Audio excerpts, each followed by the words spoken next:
Hi everyone, it's Dr. Dave and welcome back to this week's Medical Minute. Now you guys will all remember that wonderful picture I posted last Saturday about some unsuspecting person online in front of me.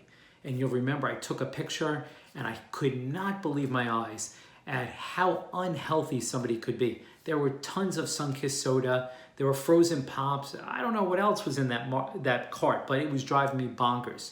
So I posted it, and with the comments basically stating, I can't believe people eat this way with the incidence of diabetes. Remember, United States, 40% of people are pre-diabetic, 9% are diabetic, almost half the population is either pre-diabetic or diabetic.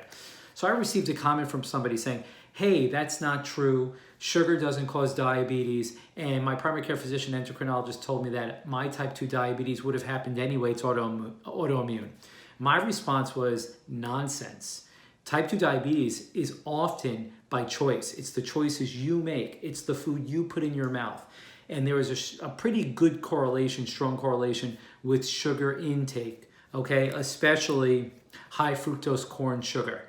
So the more sugar we eat, studies have shown, the higher the chance of developing diabetes. And there was a study, actually, it was very interesting. They gave people an extra 150 calories. They observed, I should say, if people ate an extra 150 calories in general, or an extra 150 calories of sugar, those who ate sugar were 11 times more likely to develop diabetes than those who just ate extra calories. So a calorie is not a calorie. The type of calories you're eating matters very, very much. And this has been shown in other studies. There was a study in Europe that showed that Europeans who consumed a sugary beverage like soda had like a higher incidence of diabetes by about 22%.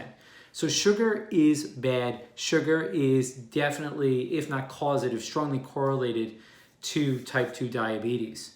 So at the end of the day, type 2 diabetes cannot be seen as an autoimmune disease. That is not common.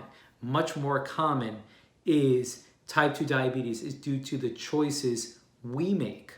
So think about that. Next time you're about to eat something that has high sugar or highly processed, it's the choice you make that is going to determine if you're going to be like half of the Americans out there, either pre-diabetic or diabetic.